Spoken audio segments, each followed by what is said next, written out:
श्री शिवाय नमस्तुभ्यम, हरर महादेव, जय महाकाल। कैसे हैं आप सभी लोग? लो आ गई आपकी श्रावणी पूर्णिमा, जो इस बार पड़ रही है 9 अगस्त 2025 के दिन। और इस दिन आप सभी लोगों को ये अखंड अक्षत वाला उपाय, चंद्रमौली महादेव के नाम का उपाय करना बिल्कुल नहीं भूलना है। गुरुदेव ने कहा कि ये श्रावण मास की पूर्णिमा है, ये सावन का आखिरी दिन है, जब आपकी कोई कामना, कोई हृदय की बात महादेव तक ना पहुंची। आपने पूरे सावन उपाय किए, व्रत किए, या फिर आपने कोई उपाय किया या ना किया, कोई व्रत किया या ना किया, आपने कोई दान पुण्य किया या ना किया, लेकिन ये जो श्रावण मास की पूर्णिमा है, जो कि शनिवार की पूर्णिमा पड़ रही है, शनि पूर्णिमा के दिन जो व्यक्ति इस उपाय को कर लेता है ना, अगली पूर्णिमा आने से पहले उसकी वो समस्त मनोकामनाएं पूरी जरूर होती है। गुरुदेव जी की ही कथा से सुनकर के और समझ करके पूरे उपाय को बहुत ही आसान भाषा में आप सभी लोगों को बताऊंगा। परंतु उससे पहले आप सबसे बस एक छोटी सी प्रार्थना करूंगा कि जो लोग पहली बार आए हैं ना, चैनल को सब्सक्राइब जरूर कीजिएगा और वीडियो को लाइक करके देव आदिदेव महादेव का कोई सा भी प्यारा नाम कमेंट बॉक्स में लिखना मत भूलिएगा, और चंद्रमौली महादेव का नाम आज के दिन जरूर लिखिएगा। इस पूरे वीडियो में हम मात्र 3 उपायों के बारे में बात करेंगे, जो कि आपको इस श्रावण मास की पूर्णिमा यानी कि सावन के आखिरी दिन करना होता है। और आज के दिन रक्षाबंधन का भी पर्व है। आप सभी लोगों को रक्षाबंधन की हार्दिक शुभकामनाएं। सबसे पहले बात करते हैं हमारे पहले वाले उपाय की। देखिए, पहला वाला जो उपाय है ना, पूज्य गुरुजी ने कहा था कि जो आपको एक अखंड अक्षत का उपाय करना होता है जब आपकी कोई इच्छा हो, कोई विशेष मनोकामना जो आप महादेव से बोल बोल करके थक गए, लेकिन आपकी वो कामना पूरी नहीं हो रही होती है, चाहे वो किसी भी चीज से संबंधित हो आपकी, तो उस कामना की पूर्ति के लिए पूर्णिमा के दिन का ये वाला उपाय आप सभी लोगों को करना ही करना है। गुरुदेव ने कहा ये कोई पूर्णिमा की जो रात्रि होती है, आम रात्रि नहीं होती है, ये बड़ी से बड़ी कामनाओं को पूरा करती है। आपके जीवन के जितने रोग कष्ट होते हैं उन सभी का काट करती है। इसके लिए आपको चाहिए क्या? सबसे पहले आपको 1 लोटा शुद्ध जल अपने घर का लेना है, तांबे के कलश में, जो मैं हमेशा बताता हूं, कभी भी आप उपाय करने के लिए जाओ 1 लोटा जल जरूर लेकर के जाया करो, चाहे किसी भी तरीके का कोई उपाय हो, ठीक है। उसी के साथ में आपको चाहिए होगा मात्र 1 बेलपत्र, जो कहीं से भी खंडित कटा फिटा ना हो, ठीक है। बहुत सारे लोग नीचे की डंडी को तोड़ देते हैं। आपको ये नीचे की डंडी तोड़नी नहीं है, ये गणमान्य का स्थान होता है, इसीलिए मैं हमेशा अपने वीडियो में बताता हूं नीचे की डंडी को भी रखना है, ये गणमान्य का स्थान होता है। 1 बेलपत्र लेना, नहीं मिलता है महादेव की शिवलिंग से उठा लेना, धोकर के काम में ले लेना। और सबसे महत्वपूर्ण चीज आपको लेना होगा मात्र 1 चावल का दाना। अब यहां पर जो आप चावल का दाना लोगे, ये कैसा लोगे? अक्षत होना चाहिए, टूटा हुआ चावल का दाना नहीं, पूर्ण चावल का दाना होना चाहिए, क्योंकि महादेव को हर चीज पूर्ण चढ़ती है। मैंने आपको पिछले कई वीडियो में बताया था कि अगर आप नारियल का भी उदाहरण लें, तो जो नारियल होता है, श्रीफल, वो हर मंदिर में फोड़ कर चढ़ाया जाता है, केवल महादेव के मंदिर में साबुत नारियल चढ़ाया जाता है, ठीक है। इन सभी को लेकर के आपको भोलेनाथ के मंदिर में पहुंचना है, शिवलिंग के पास में, लेकिन उससे पहले आपको एक दीपक और तैयार करना है। ये जो दीपक होगा, चाहे आप आटे का बना लो चाहे मिट्टी का, इसके अंदर आपको गोल बाती लगानी है और इसके अंदर आपको भरना होगा घी, ठीक है। इन सभी को लेकर के आपको भोलेनाथ के मंदिर में जाना है, शिवलिंग के पास में।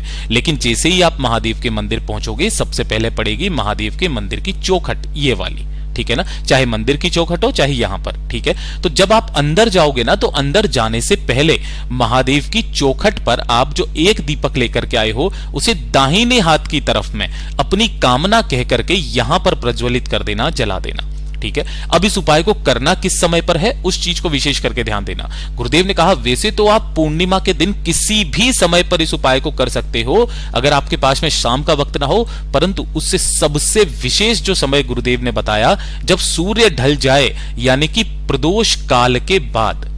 प्रदोष काल, जब सूर्य ढलने के बाद में कौन सा प्रदोष काल लग जाता है, प्रदोष काल के बाद में जो व्यक्ति इस उपाय को करता है, उसको संपूर्ण फल उसी जीवते जी प्राप्त हो जाता है। दीपक लगाया, उसके बाद में आपको शिवलिंग पे पास में जाना है, अंदर की तरफ में। यहां पर आपको शिवलिंग के पीछे की तरफ आसन लगा करके बैठ जाना है, जिससे आपका मुख उत्तर दिशा की तरफ में हो जाएगा। यहां आसन लगाने के पश्चात देखिए, गुरुदेव हमेशा कहते हैं कि जब भी आप मनोकामना पूर्ति के लिए उपाय करते हैं, तो सबसे पहले 1 लोटा शुद्ध जल जो आया है उसे आपको समर्पित करना होता है। तो श्री शिवाय नमस्तुभ्यम मंत्र का स्मरण करते हुए दोनों हाथों में उस लोटे जल को लेकर के किनके नाम से, चंद्रमौली महादेव के नाम से आपको 1 लोटा शुद्ध जल पहले समर्पित कर देना है। जब यह संपूर्ण जल समर्पित हो जाए, उसके पश्चात अपने दाहिने हाथ में उसकी हथेली पर एक चावल का दाना जो आपने लिया है उसे लेना और अपना नाम और गोत्र बोल करके बाबा से विनती करके इस चावल के दाने को शिवलिंग के ठीक शीर्ष पर आपको समर्पित कर देना है। और समर्पित कर देने के पश्चात जो आपने एक बेलपत्र लिया है, उस एक बेलपत्र को भी अपने दाहिने हाथ की हथेली पर ऐसे रखना कि डंडी आपकी तरफ में रहे, बीच वाली पत्ती आपकी बीच वाली उंगली पर रहे, और आपकी जो भी कामना है, जिस इच्छा की पूर्ति के लिए आप आए हो, उस कामना को पूरा करने की विशेष विनती करते हुए आपको इसको भी महादेव की शिवलिंग के ठीक ऊपर जो चावल का दाना समर्पित किया था उसी के ठीक ऊपर ऐसे समर्पित करना है कि डंडी जलाधारी की तरफ रहे, बीच वाली पत्ती का भाग आपकी तरफ में रहे। शिवलिंग को स्पर्श करके, छू करके अपनी कामना बोलकर जो व्यक्ति पूर्णिमा के दिन इस उपाय को कर लेता है, उसकी बड़ी से बड़ी कामनाएं पूरी होती है। पूज्य गुरु जी का बहुत अद्भुत और अचूक उपाय है, जरूर कीजिएगा। और ये दूसरे नंबर का तो उपाय आपको करना ही करना है।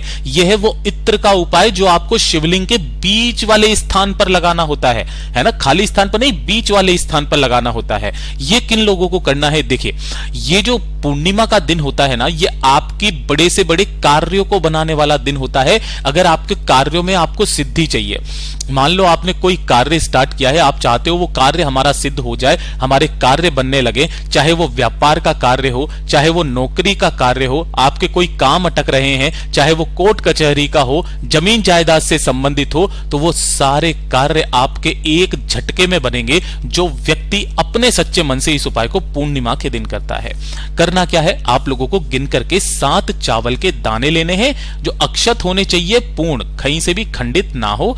इसी के साथ में आपको थोड़ा सा चाहिए होगा इत्र, है ना। अब यहां पर मैंने डिओडोरेंट नहीं बोला है, इत्र बोला है, तो जो आपको इत्र मिल जाए, ये ऐसे 5 या 10 रुपए की सीसी आएगी, थोड़ा सा इत्र आपको चाहिए। और एक चाहिए होगा आपको सफेद फूल। सफेद फूल का विशेष क्रम मैं हमेशा बताता हूं। बहुत सारे लोग कहते हैं भैया मत बताया करो, हमें याद है, वीडियो लंबा हो जाता है, लेकिन बहुत सारे लोगों को नहीं पता है कि सफेद फूल में एक फूल होता है केतकी का फूल, जिसे भूलवश भी शिवलिंग पर आपको समर्पित नहीं करना है। बीच में से थोड़ा सा पीले पीले रंग का वो होता है, इस तरीके से ना, तो उस वाले फूल को गलती से भी मत लेना। अगर आप गलती से भी शिवलिंग पर समर्पित करते हो, आपको 1000 गौ हत्या का पाप लगता है, क्योंकि केतकी को श्राप है। उन्होंने झूठ बोला था कि उन्होंने महादेव का अंत देखा है, जबकि महादेव तो अनंत हैं। तो आपको उसके अलावा जो सफेद फूल मिल जाए वो ले लेना। और 1 लोटा शुद्ध जल अपने घर का लेना है, तांबे के कलश में। इन सभी को लेकर के आपको भोलेनाथ के मंदिर में पहुंचना है, शिवलिंग के पास में। गुरुदेव ने कहा इस वाले उपाय को आप अपने घर पर भी कर सकते हो, उसका भी तरीका मैं आपको बताऊंगा।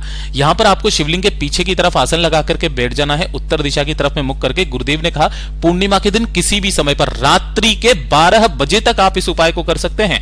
करना क्या है? यहां पर पीछे बैठ करके आसन लगा करके सबसे पहले आपको करना क्या है कि जो आपने 1 लोटा शुद्ध जल लिया है, इसी 1 लोटे शुद्ध जल के अंदर आपने जो 7 चावल के दाने और जो सफेद फूल लिया है, अपनी कामना, नाम और गोत्र बोल करके इसी के अंदर आपको डाल देना है। ठीक है, डाल दोगे और इसे दोनों हाथों में पकड़ करके अपनी कामना कहते हुए पहले ये जल को आपको शिवलिंग के ठीक ऊपर समर्पित करना है। श्री शिवाय नमस्तुभ्यम मंत्र का स्मरण करते हुए चंद्रेश्वर महादेव के नाम से। किनके नाम से? चंद्रेश्वर महादेव के नाम से समर्पित करना है। इस चीज का विशेष करके ध्यान रखना। जब यह संपूर्ण जल समर्पित हो जाएगा ना, उसके पश्चात जो आपने इत्र लिया है, उस इत्र का लेपन, देखो ये होता है शिवलिंग का शीर्ष, है ना, और ये होता है माता रानी का हस्त कमल। ठीक है, पार्वती मैया का हस्त कमल जहां पर शिवलिंग विराजित है। इसके बीच का ये जो बीच वाला स्थान होता है, इस बीच वाले स्थान पर आपको इत्र का लेपन करना है, अपने कार्य की सिद्धि की कामना करते हुए, भोले बाबा से कहते हुए कि बाबा मेरे ये काम अटके हुए हैं, इसके बिना मेरा जीवन संभव नहीं है, हे मेरे बाबा बस आप पर भरोसा है, मेरी ये कामना पूरी कीजिए। इस जगह पर जो व्यक्ति पूर्णिमा के दिन इत्र लगा करके आ जाता है, चाहे कितने भी बड़े कष्ट क्यों ना चल रहे हो, जीवन से कट ही जाते हैं। अब इस वाले उपाय को जब आप अपने घर पर करते हो, तो आपके घर में जो भी बेल पत्र का पेड़ है, उस बेल पत्र के पेड़ के नीचे बैठ करके आपको पहले क्या करना है, जो 1 लोटा शुद्ध जल लिया है, पहले केवल जल समर्पित करना है। इस जल में आपको कुछ नहीं डालना है। ठीक है, और अपने दाहिने हाथ में जो आपने 7 चावल के दाने, 1 सफेद फूल लिया है, उसी के ऊपर आपको इत्र छिटकना है। है ना। और इत्र को लेकर के चंद्रेश्वर महादेव का नाम लेकर अपनी कार्य सिद्धि को कहते हुए बेलपत्र पेड़ के नीचे समर्पित कर देना। पूज्य गुरु जी ने कहा कि जो व्यक्ति चंद्रमा की रोशनी में चंद्रेश्वर महादेव का नाम लेकर इस उपाय को कर लेता है, उसके कार्यों में महाराज कभी बाधाएं नहीं आती। पूज्य गुरु जी का इतना अद्भुत और अचूक उपाय है, जरूर कीजिएगा। और ये तीसरे नंबर का उपाय जो कि आजकल के टाइम पर सबसे ज्यादा बड़ी समस्या है, धन को लेकर के पैसा नहीं आ रहा, खर्चा बहुत ज्यादा हो रहा है, बिल्कुल पैसा बचता ही नहीं है, बचत बिल्कुल भी नहीं है। कई बार तो हमें उधार मांगने की नौबत आ जाती है, कर्ज तक चुकता नहीं हो रहा है। तो इस वाले उपाय को पूर्णिमा के दिन करना बिल्कुल मत भूलना। मात्र एक बेलपत्र और एक शमी के पत्ते का ये वो सबसे अचूक उपाय है जो आपके जीवन से सारी धन की समस्याओं को खत्म करता है। गुरुदेव ने कहा कि एक शमी का पत्ता 14 करोड़ सोने की मुद्राओं के बराबर होता है, जो 52,000 ब्राह्मणों की साक्षी करवाता है। एक शमी का पत्ता, एक बेलपत्र और एक लोटा शुद्ध जल लेकर के, साथ ही साथ थोड़ा सा चंदन, जो चंदन आपको मिल जाए लाल या पीला, लेकर के महादेव के मंदिर पहुंचना है, शिवलिंग के पास। अगर आपके घर में कोई शिवलिंग विराजित है ना, वहां पर भी आप कर सकते हो। शिवलिंग के पीछे की तरफ बैठना है, जिससे आपका मुख उत्तर दिशा की तरफ में हो जाएगा। सबसे पहले जो आपने एक लोटा शुद्ध जल लिया है, उस एक लोटे शुद्ध जल को श्री शिवाय नमस्तुभ्यम मंत्र का स्मरण करते हुए कुंदकेश्वर महादेव के नाम से भोलेनाथ की शिवलिंग पर समर्पित करना है। किन के नाम से करोगे? कुंदकेश्वर महादेव के नाम से समर्पित करना। जो भी जल जलाधारी से बहकर नीचे की तरफ आकर के गिरेगा ना, उस जल को आपको एकत्रित करना है, रोकना है और रोक करके साइड में इसको रख देना है। ठीक है, रख दोगे। रख देने के पश्चात जो आपने एक शमी का पत्ता लिया है, उसे आपको अपना नाम और गोत्र बोल करके महादेव की शिवलिंग के ठीक ऊपर आपको एक शमी का पत्ता कामना कहकर के समर्पित कर देना है। और जो बेल पत्र है वो आपके जीवन से समस्त धन की समस्या को दूर करने की कामना करके महादेव की शिवलिंग पर स्पर्श करा करके इसे यहां से उठाकर माता अशोक सुंदरी के स्थान पर ऐसे समर्पित करना है। पहले आप कैसे करते थे कि डंडी जलाधारी की तरफ रहती थी, बीच वाली पत्ती शिवलिंग की तरफ रहती थी। इस बार आपको उल्टा समर्पित करना है, डंडी रहेगी महादेव की शिवलिंग की तरफ और बीच वाली पत्ती रहेगी जलाधारी की तरफ। बाबा से विनती करके, कामना करके इस शमी के पत्ते को यहां से उठाना और इसी वाले जल के कलश में आपको डाल लेना है। इसी वाले जल के कलश को उठाकर अपने घर पर लेकर के आना और इस शमी के पत्ते से आपके घर में, आपके व्यवसाय स्थल पर, आपके नौकरी की जगह पर इसे छींट दीजिएगा। आपके घर में, आपके व्यवसाय में धन की आवक होना स्टार्ट हो जाएगी महाराज। पूज्य गुरु जी के सभी उपाय बहुत ही ज्यादा खास और अद्भुत है, जरूर कीजिएगा। वीडियो पसंद आए तो लाइक करना, चैनल को सब्सक्राइब जरूर कीजिएगा।